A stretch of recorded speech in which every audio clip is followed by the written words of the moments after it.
Welcome to Granny Shift, and I'm Ryan. And I'm Jason. And this is minute 8 of Fast and Furious. And the GNX, Grand National, is spinning tires. He's doing a big old burnout. Yeah, they're just waiting for... Let me turn you up a little bit. All right. So, yeah, the burning truck is rolling towards him. Right. And he does what we thought he was going to do. And he tries to time the bounce of the trailer perfectly to drive underneath it. Yeah. But it's just ridiculous. Did you think his pedal looked funny there? He has like skateboard grip tape on his brake pedal. Oh, really? Yeah. There's not the typical like rubber. I wanted to try and see if I could. All right. So he feels like he has to go sideways to go under it. Yeah, that didn't make sense either. But I'm saying he lucked out completely. Yeah. Because it's not like he sat there burning out and then launched right at the opening. He started driving when it was still a bit away and took 4 bounces in front of him of different sizes, and he happened to sneak barely under one. But yeah, you're right. He chose to throw it sideways as he went under the trailer, which seemed completely unnecessary. Right. But he makes it under. It works. It's kind of like when those like lowriders drive sideways over a speed bump. You know, it's like this is helping with something. It does. You think it doesn't? I don't know. People do it so their like exhaust doesn't scrape or their downpipe doesn't scrape or something like that. Yeah, I'm trying to think. But you would have to know the exact right way. No, what it does is you don't have to, like, when you go over straight, your suspension bounces, and when it goes down, you scrape after. So they're not worried about scraping the speed bump. They're worried about scraping afterwards. No, like under their car. They're worried about the underside of their vehicle scraping. Because when you go over a speed bump straight, you're going to have both wheels come down at the same time. Right. And your suspension will compress from that weight, and then you'll drag on it and scrape. When you go over sideways... But just for a second. Just for that split second while it's bottomed out. Yeah, and it can help if you're going at an angle. One wheel will be up on it, which is raising the bottom of the car up a little. And then as it goes down, your next wheel comes up on it, which raises the car up a little too. Right. And then that one comes down, and now your first back wheel comes up on. So you're kind of, makes you higher for longer. But you have to go pretty hard angle to get that last wheel, that front wheel, to be down as the rear wheel's coming up. Yeah. Yeah. But it still helps. Even, it depends where you're low at in your vehicle, but it does help. For sure it helps. I had to do that a lot. I mean, there's literally... and the other thing too is often your front bumper is the lowest part, right? You have a lip on your front bumper. So if you drive straight, it will literally run into that. But if you drive at an angle, your tire gets there, and as your bumper does, so your tire picks up, and then it picks up your bumper and drives your bumper over top, so you don't mess up your front bumper. So that does do something. Yeah. I figured people did it for a reason. What drives me nuts is people in their stock Honda Accord slowing down at railroad tracks and going over railroad tracks at an angle. Why? It's like a modified, when you have a low modified car, you do that. You slow down at a railroad tracks because they're rough and bouncy, and then you'll go over them at an angle. For the same reason. Often that, or you're trying to find a better spot. Right, I don't know. right. I never, railroad tracks I didn't think were a big deal. But people slow down and then go at an angle. So I feel like it's something you do when you think your car's fast. Right? Yeah. It drives me nuts. All right, so he barely gets under there. Whew. Yeah. Man, he's a really good driver. Sneaks under. And, he acts the whole time, that was my plan. And I went as I planned. I'm yeah, that was not a plan. You were just gambling. He skids under it. So, okay. All right. Tell me, do you think this is enough space to fit a car through? Yeah. Right? Especially in a jam. So you could get a car to go through. Right. That. We're looking at the space between the cliff side, I guess. Yeah, remember the tractor trailer rolled over on its side and was blocking the road at the bottom. Right. But there's just enough room for a 1986 Monte Carlo-esque car to fit through there. It looks like it. But the thing I actually wanted you to see here was how far away the truck is from the cliff. So this truck is rolling, but it's not going to be picking up speed. I'm surprised it rolled as far as it did. It should be slowing down. Yeah. It should be scraping. I mean, or sliding. But how? Yeah. Maybe this is a really steep hill. I don't know. All right, so the loose tanker that's been rolling is about to hit the toppled truck and one tanker. Yeah. And it's probably, I don't know, 30 feet from the cliffside? At least. From here to here? How wide's a lane? You're 2 lanes away plus the shoulder. Yeah. I think a lane is at least 10 foot, 20, 30. Oh, yeah, 30 foot. 30 feet. At least. And then there's a guardrail. Yeah. All right, so the trailer makes contact with the tractor, and that thing, it's already on the edge. That's what you're pointing out. Right. So when they show the contact of the tanker to the trailer, like it flips angles to the other side. Yeah, the cliff side angle of the tractor trailer, but it's already like half off, right almost. Off the edge. Yeah, the tractor's already sticking out. Yeah. And then down they topple over the edge. But I was also disappointed to see the bottom of the cliff was only like 20 feet below. Right, yeah. It doesn't go super far down. Like I feel like you could almost take your chances with that one and jump it. Yeah. Which one is it? 8? 9? He just drives down. No, 7? I think it was 7. You're asking the wrong guy. You know it. Yeah, it's 7. There's a much steeper cliff than that, covered in trees and all kinds of stuff, that he just drives down in his Charger. No. Later on. Okay. Well, but since he's a good driver, he can maneuver that. Right. Well, maybe the reason he whipped his car GNX sideways as he went under the trailer was so he could watch it crash and burn, because that's what they're doing now, sitting in the car, watching it blow up. Yeah. And remember, 100 yards up the road, there's an old man holding a lizard watching all this go down, too. Yeah. Somewhere. That's got to be very confusing for him. Right. So, yeah, there goes the tractor trailer. He must have went over the next cliff, too, because it's still rolling. Yeah. Anyhow, Dom's like, I'm going to do another burnout and leave. You can't not do a burnout in these. Right. It's just so much power. Fishtails out of there. Yep. And he's then gone. The camera zooms into the smoke, which is a great transition into the ocean. now it turns out. And we get the title of the movie. Yeah. Fast ampersand furious. Ampersand. Do you think at this point is when Dom is considering... Weird how that was clicking back like that. Yeah. Considering, like, maybe this isn't worth it for $100,000 of gasoline. Right. But really, all he wanted to do was host a party. Right. Let me back this up. It starts playing some Latin music, it says. Okay.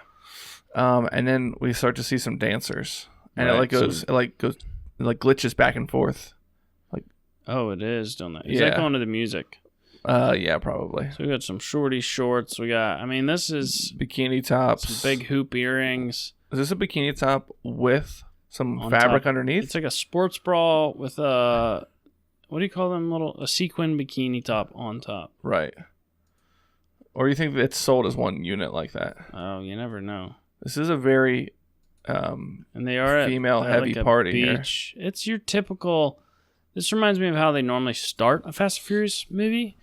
Right. Because you got cars and just lots of women. The women to male, female to male ratio is pretty high here. Very high. And we can see that we see cars lined up. All right, what KC lights. Got an EG Civic on the left. Is that what that is? The red one. The red one. What is this? Some sort of old Celica or something. These lights remind me of a... Is that an MR2? Because look, it has intakes on the top, so it's got to be like a rear engine. Oh, yeah. Okay, I wondered what this was. I think it's an MR2. Versus CRX. No, that's a AE86 Corolla. Oh, is it? Yeah. I love CRXs, though. You just never see them anymore. Yeah, where did I just see one? On the highway. Yeah, yesterday. Rusted out. It was like an old guy driving it because it gets 50 miles a gallon. I didn't take notice. I was letting the kids encourage me to speed. So we were getting passed by a truck, and they said, "Oh, Dad, you lost." You're like, "What?" But at the same time, I was passing someone on the right, and they're like, "Oh yeah, you're winning."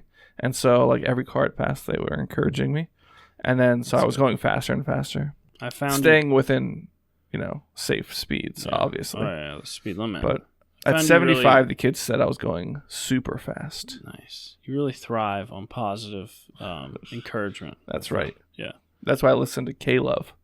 Positive, encouraging, Caleb. That's right. I wanted to look at an MR2. That's like the Mark II MR2s? Yeah. Yep. Like a 95, I would think.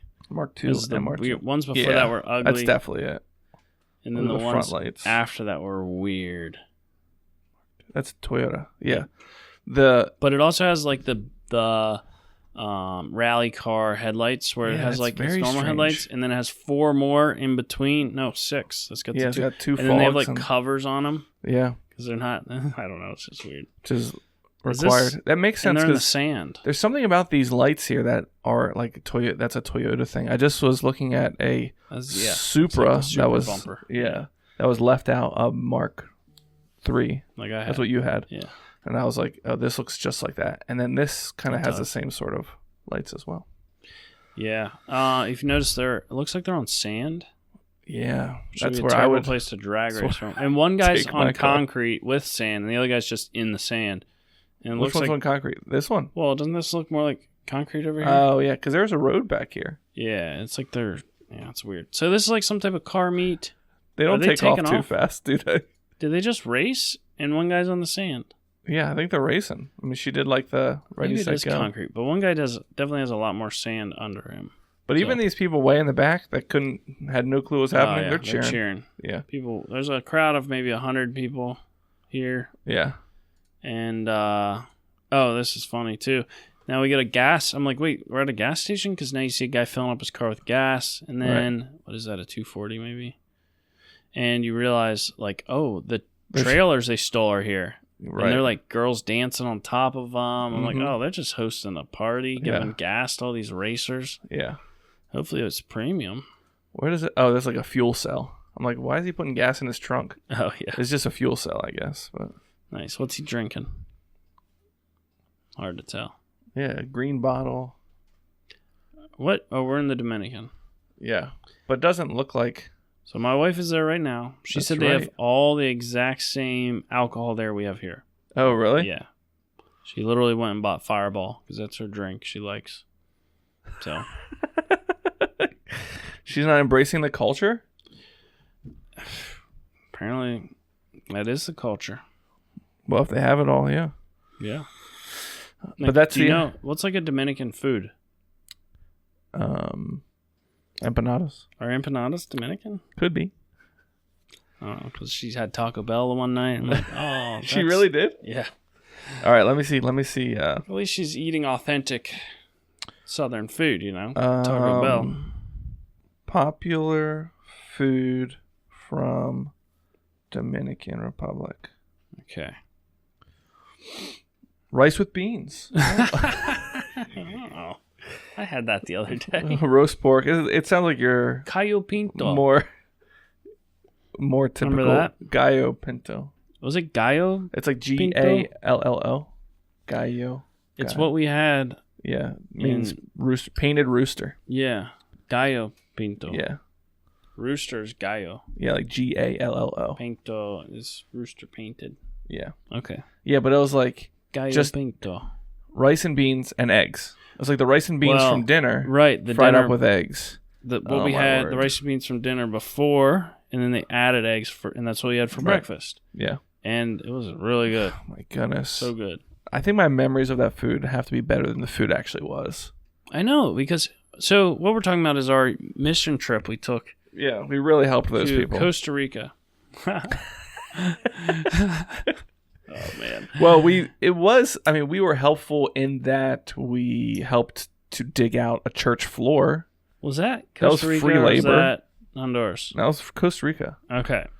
Yeah, but like literally some normal humans live there, and so they were trying to build a new church, and so our youth group dug the dirt out of this so they could have a level floor for concrete. And as all the members of the picking concrete apart and hauling it behind a wall, whatever. Yeah, we dumped it into the spot. But like literally the members of the church came and watched us. Like, you are adults. Right. You look perfectly healthy. Yeah, but they gave us like fruit for lunch and stuff. That's pretty nice. Oh, yeah. And then we go to the park and hand out soda. In open containers. I don't know. It's just a ridiculous mission trip. But The food was amazing. Oh my goodness! And they made it at the little center we were staying at. Yeah, and it was so good. But if I remember, in Honduras, it was very disappointing. The food in Honduras. I remember having like lasagna and stuff like that, and being like, oh, because our standards were so high from Costa Rica. At the like spot where we stayed. Yeah, I forget what that was called. Once we went out to that town, it's like fried chicken and lasagna, and like it was like Americanized. What I felt like was typical like American. I think dishes. they were trying to make us American food, maybe. Or something but like that. but we went to that hotel then and stayed there for a couple of days. That was good, and we ate there. Yeah.